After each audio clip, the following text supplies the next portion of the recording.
absolutely. Do I think they can do it? Absolutely, I think they can do it. Should have done it at home. Right. But that's all right. We can do it. We can do it on the road. Mayor, can I ask you, you've seen both hero ads, especially I guess the anti one that began here yesterday with the bathroom and stuff. What about it? Have you seen it? What are your thoughts? The ads put out by the anti-hero organizers are an insult to the intelligence of Houstonians. And they are fear-mongering, they are absurd, and I'm looking at all the major stations here in Houston. I know you have to take their ads. They pay their money, you take their ads, but go out and research the information that they're putting in these ads. They are lies, they are misinformation. 200 cities, 17 states have the same ordinances that we do, or very similar wording that we do. This just doesn't happen. It is illegal for a sexual predator to go into a women's restroom and attack anyone. And the idea that somehow the city of Houston is giving them free license is so offensive, and the fact that you guys keep amplifying that message is extremely frustrating to me. Every one of you has an investigative journalist. Go out and, if what they say is true, and that there's been this epidemic of rapes across the United States every time one of these ordinances has come in, show it to me. It is absolutely not true. I hope that they have finally gone so far out into the realm of ridiculous in this last ad that Houstonians will say, enough is enough and come forward. But we, on the other hand, have done what is appropriate. We did it when we wrote the ordinance. We started with law enforcement. And so I'm going to ask you to go and talk to law enforcement. Start with the chief of police. Start with the chief of police in any number of cities that have similar ordinances and ask if this ad. Don't talk to the advocates. Go to law enforcement and find out. Mayor, a couple of questions on the expansion of the Midtown tours, the items that were on the agenda today. There's just generally wanted to get your thoughts on the goal behind that expansion and folding the museum district into that zone. What's the long-term vision there? We have a number of tax reinvestment zones across the city, and one of the more successful has been the Midtown tax reinvestment zone, primarily because of when it was created.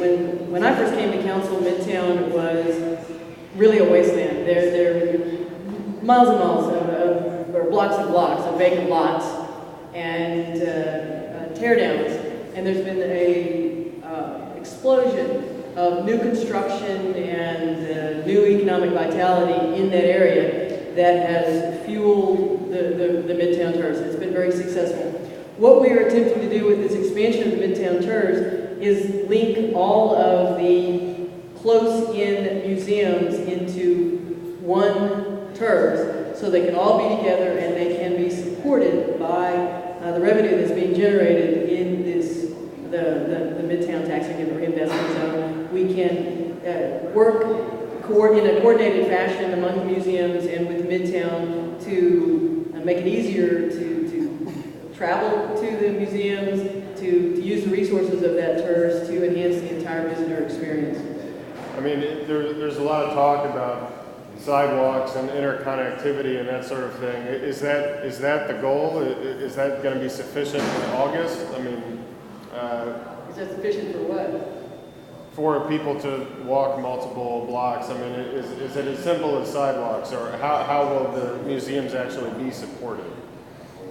We're not. The tours aren't designed to give money to museums. They are designed to put money into infrastructure, to allow economic development to happen by creating more walkable districts by putting in sidewalks, by making sure that the streets that connect the museums to each other, that they are that they're easy to navigate. And in fact, Midtown has been the TERS that we've worked with to create the first real complete streets in the city of Houston. So I'm looking forward to seeing, as the opportunities present themselves, more complete streets linking these museums to each other. In addition to creating bike lanes, we are about to undergo a major expansion of our bike rental program, and the museums are very interested in making sure that they have the bicycle stations in proximity to major museums and making it easier to jump on a bike and get back and forth. So sidewalks, bike lanes, better roads, other types of infrastructure are all things that the TERS can do for the museums, and having all the museums in the same TERS helps us to provide that service.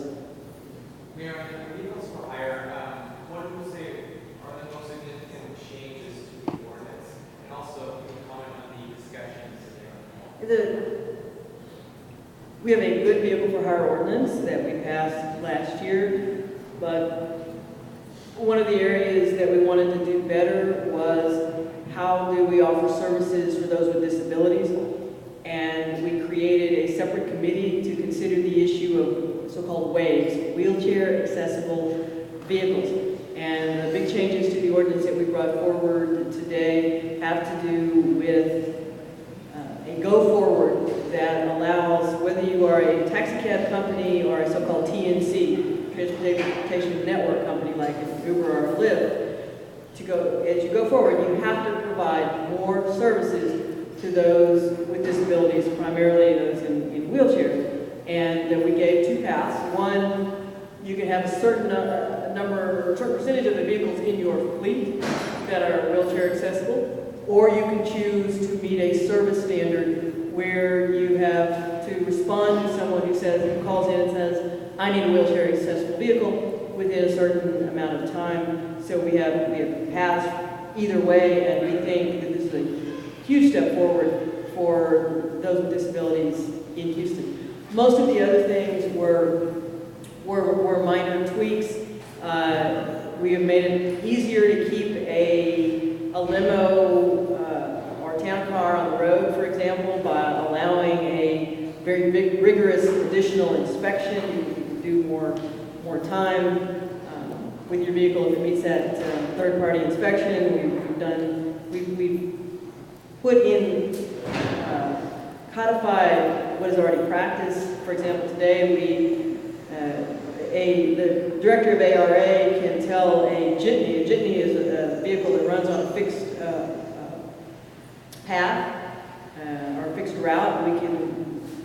There's construction, for example, and the ARA can say, okay, you can change your route. We've formalized the process for that. So a lot of this was just things that we were already doing, and was cleanup language. And then finally, we did put some additional taxi permits. People call them medallions, but just a taxi permit on the road.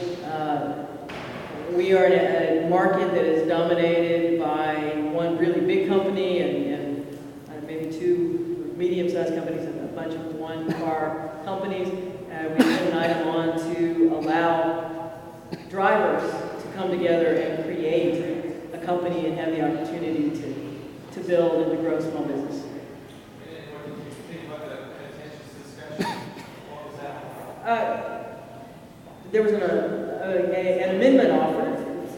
Most of the amendments, there were a number of amendments offered last week, and they were all offered at the table, so we didn't see them in advance, and they were all delayed for a week, as was the main item, so we can kind of work through the council members and a way to get everybody to success. There was an amendment offered today that we were hoping to be able to do the same thing with. We have operated under a professional courtesy model for this last 6 years, where we don't try to do parliamentary maneuvers to kill council members' amendments. We try to work with them.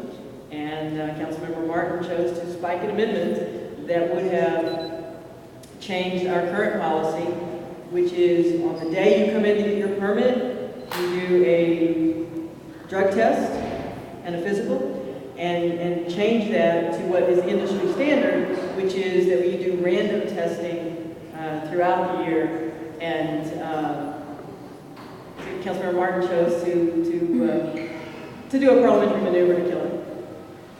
We tried to delay the entire thing just to make sure that every item that was brought forward by a council member had a complete hearing, but that did not happen. So I'm going to talk to council and to see whether, if in fact this is an issue that, as I believe it is, it's certainly industry best practice. If it's important, we'll bring it back. If not, we've updated the ordinance and we'll move on down the road. Mayor, on Crestmont Village, you had a report today that shows that I think it's down to 30 residents now. Are you having trouble with squatters trying to get in? We are no longer having trouble with squatters at Crestmont because we are now responsible for securing the vacant apartments. And we have a hard list of which apartments should be occupied, and as soon as we move the family out, we secure it. We're patrolling. Police have done a great job of working with us in this, and because one of the problems, the back side of this apartment complex, which was largely vacant, the management, the owners and managers were not securing it, so you had gangbangers in there, and now it's all, we are down to the occupied apartments where we know there are folks living. Unfortunately, most of these folks are very, very poor.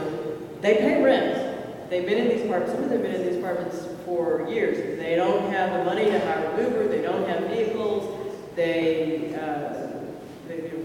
have enough to make their monthly rent. Many of them have felony convictions, very poor credit, so a lot of the apartment complexes don't want them.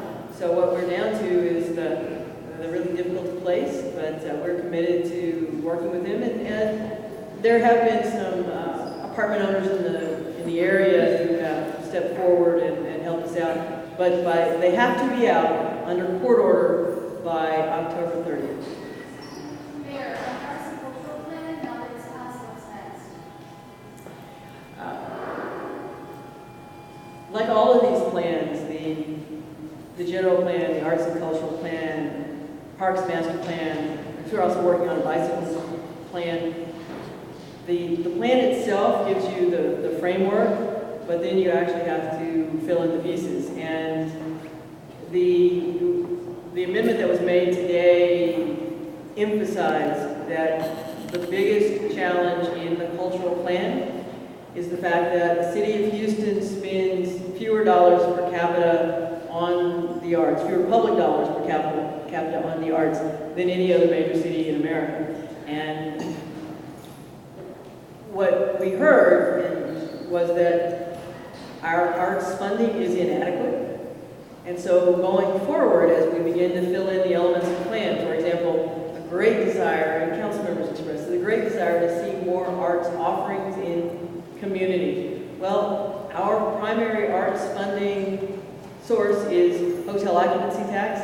It cannot be spent to put more arts in the community. Hotel occupancy tax is tied very closely to heads and beds. So it funds our big performing arts venues, for example. It's not going to fund a kids' art program in after school in a suburban neighborhood. The other big source of funding for the arts, public dollars for the arts, is our percent for art funding on our vertical construction projects. Well, those dollars are tied to the actual construction project. And so, the conversation needs to be whether to go to the voters and ask for other resources, or how to generate a more consistent funding stream for those things that were identified as gaps, and how to move arts funding across the community is a big issue, and how to increase the total amount of funding for arts is going to be a big issue. And that the great thing for the next administration, next council, and the community, because that was another thing that was very clear. We hadn't updated our arts and cultural plan in 20 years. The conversation was really important. having everybody in the room together, talking to each other, and we kept coming right down to, wow, we have great ideas, we have a great arts community, there are wonderful things happening, we're on the international map as an arts community. That could peter out if we don't keep investing. And in order to build the audiences and in order to build the support, you have to make sure that young people particularly have access to arts education and hands-on experience with the arts. The more our schools defund things like that, the more it falls to other entities to pick up the ball, and we're going to have to figure out how to do it. A large concern is finding an alternate way aside from the hot funds in order to have some funding or supposedly some. I have great ideas, but I'm not going to be able to implement it, so I'll let the next mayor, let you put the next mayor on the hot seat for that. We're not going to be able to do anything by the end of the year. The cultural plan, but the cultural plan is a framework for those ongoing discussions. And even the allocation of the hotel occupancy tax funds has changed recently. We reprogrammed some of that money in the last year to special events, for example. So the current contracts are in place for a couple of years. So existing dollars won't be reprogrammed in the near term, but when those contracts come up, there'll be an opportunity for the administration to talk about that. And then we hope that the arts community comes forward and weighs in with the next mayor and council on how to expand the pie for everybody. Mayor, on the cars and the bayous, Could you just like, which way? either way, just a bit. There you go. Thank you. Just like, see you, thank you. The folks at EquiSearch are saying that the $40,000 allocation is not enough for them to mobilize. Are you concerned that the county is moving too cautiously to actually make it happen? Okay, the city did what we needed to do. We put aside $250,000, and I think it was a unanimous vote of council, put forward by Councilman Kubash. The county is responsible for the bios. Flood control does the work in the bios, so it rightly belongs with the county. $40,000 should get us started, and it is intended to be a pilot program. If we run through the money in 3 months, we will at least know how many cars were pulled out of the bio with 20,000 from the city and the 20,000 from the county. Our money is still committed. It'll be up to the county to come back and move forward. We're going to have to ask them. But, we think it's a good step to do a pilot program first. A couple weeks ago, I asked you about the term limits item that's on the ballot, and you reiterated that, look, if nobody campaigns for it, it's not going to pass. But as someone who has supported that shift, do you feel any responsibility that you should be out there campaigning? No. Why not? I put forward a change to term limits that would have taken effect in 2019, would not apply to any existing council member. It was a pure good government initiative, and I would have been willing to go out and campaign for that. I would still be willing to campaign for what is on the ballot now, but I think that a more important issue for the future of the city of Houston, our stature as a business community, our ability to attract major conventions and conferences, is holding on to the Houston Equal Rights Ordinance, and that's where I'm putting